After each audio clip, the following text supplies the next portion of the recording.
You know, it's a question that really makes you stop and think. How do ordinary people like us really, end up doing terrible things? It's deeply unsettling. It really is. Welcome to the deep dive. This is where we take the sources you're exploring and pull out the key insights. And today we're looking at something pretty heavy, based on your article, the banality of evil in Taliban Afghanistan. Right. And our mission here for this deep dive is really to try and understand how individuals who, on the surface, seem unremarkable can become part of, well, systems of widespread oppression, human rights abuses. Yeah, to get past that idea that evil is always done by these obvious monsters. Exactly. It's often more ordinary, more unsettling. And the people have tried to explain this for centuries, haven't they? I mean, you've got religious explanations. Sure, ideas about external forces or ignorance. Philosophers debating the nature of evil itself. Plato, Aristotle, Nietzsche.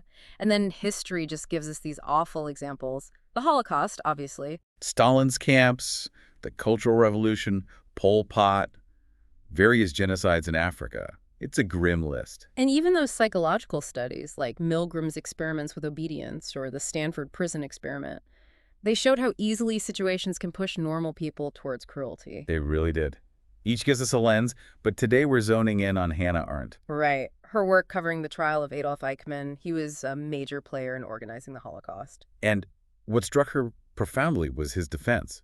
He wasn't some foaming-at-the-mouth fanatic. His argument was basically, I was just following orders. Just following orders. And that led Arendt to this concept of the banality of evil.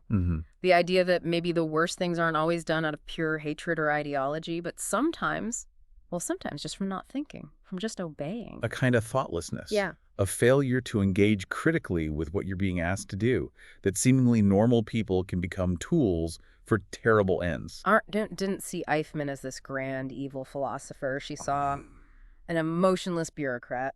Pretty much. Someone more concerned with procedures, with fulfilling his role in the system, than with the actual human consequences.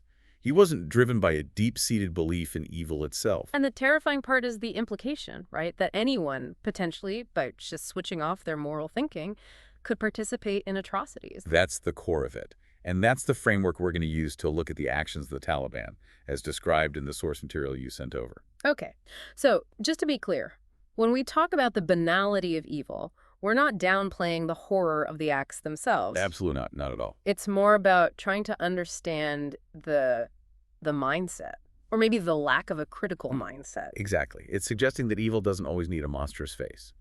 It can wear the face of, well, routine, bureaucracy. I really believe the most dangerous evil comes when people just stop thinking critically, stop asking, is this right? Yes. They become cogs, like you said.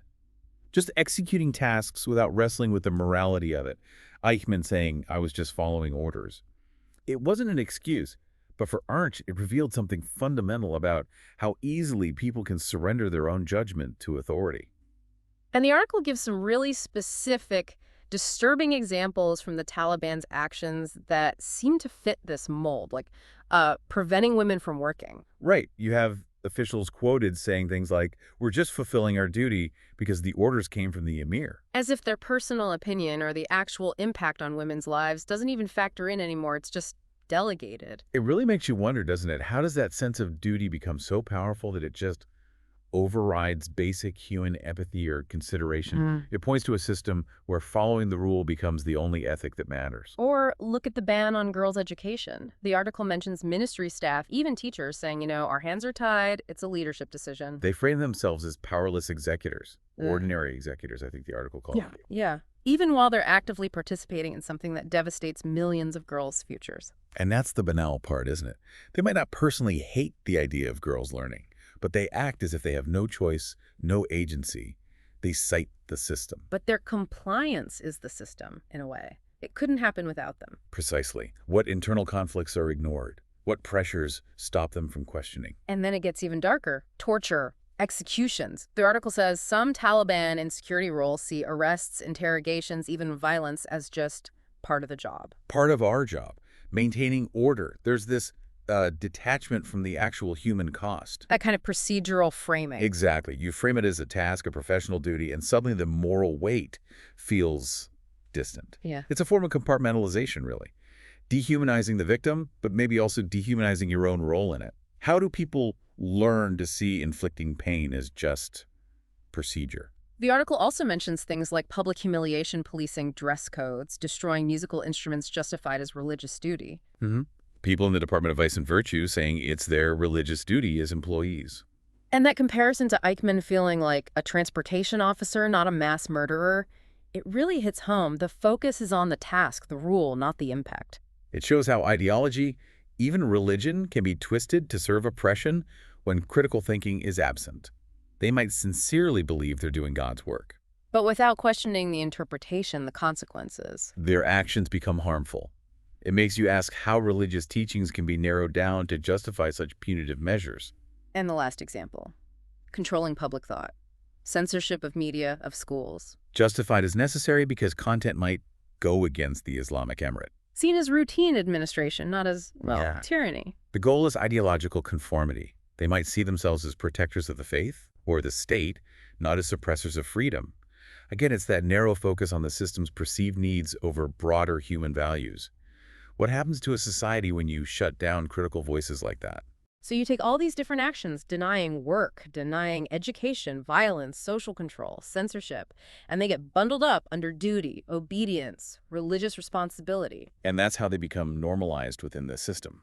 And the article argues that normalization is the real danger here, the most frightening part of this banality of evil. Because once it's normalized, it stops being seen as evil, right? It becomes just the way things are, maybe even virtuous in the eyes of those enforcing it. That shared moral compass gets completely warped.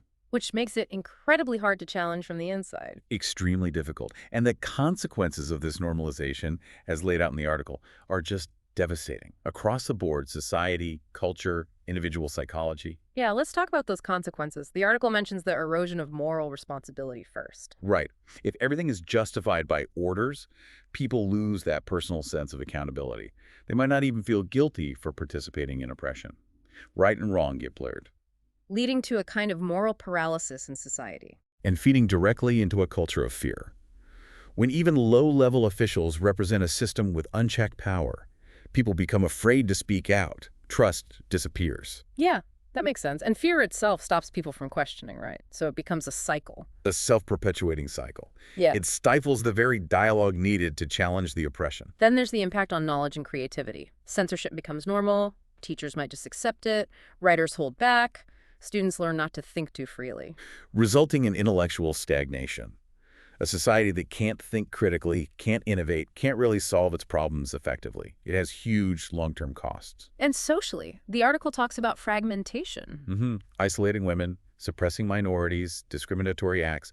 It all just tears society apart. It deepens divisions, breeds resentment. Undermines any sense of shared community or social cohesion. And the psychological damage is immense. For those directly targeted, discrimination, detention, torture, exclusion, the impact on self-worth, the hopelessness, it's profound. Lasting trauma. Absolutely. Invisible wounds that can cripple individuals and communities for generations. And looking outwards, this leads to continued international isolation, doesn't it? Lack of recognition, loss of aid, economic crisis. Which further harms the population and can ironically reinforce the regime's control or narrative.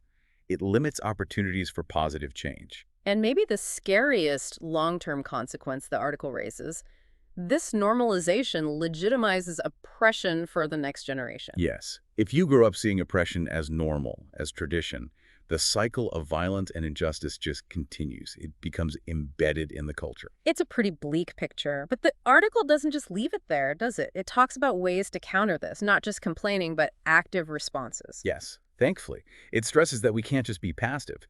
The key is active engagement, fostering critical thinking, moral responsibility, civic courage. So promoting intellectual freedom comes first. Education that teaches people how to think, how to question, how to evaluate ethics, open debate. Exactly. It directly counters Arendt's point about thoughtlessness being the root. We need to cultivate thought. And strengthening that personal sense of moral responsibility, making conscience more important than just following orders. Promoting values like justice, fairness, accountability through families, communities, religious institutions, civil society. The article also mentions documenting what happens, creating a culture of memory. Crucial. So atrocities aren't denied or forgotten. Journalists, activists, writers, ordinary people preserving stories of injustice. It's vital for preventing repetition. And related to that, fostering courage. Encouraging people to actually speak out, to resist blind obedience. Valuing those who stand up for truth, even when it's difficult. Using civil movements, arts, whatever tools are available. And it even talks about resistance from within the system. Yeah, acknowledging that individuals inside oppressive structures can refuse inhumane orders. History shows examples, even within the Nazi regime, of people who resisted at great personal risk.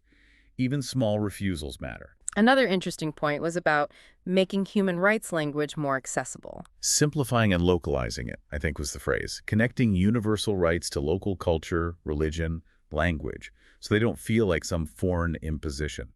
Having local scholars or religious leaders promote anti-oppression messages based on shared values. That can be incredibly powerful. It builds ownership. And finally, the importance of including marginalized groups in decision-making. Women, youth, minorities. Absolutely critical.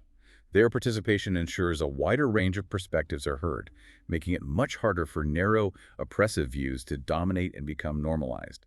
Diversity is a safeguard. So wrapping up this deep dive, the core message feels pretty stark. This banality of evil, like we see described in the Taliban context, is most dangerous when people just stop thinking, when they become obedient parts of a machine. And we need to remember this isn't just politics. It's deeply cultural, social, psychological. The effects linger for a long, long time. The article's final thought really sticks with you. Thinking is the most effective weapon against evil. It pushes us, the listeners, you, to think about our own role.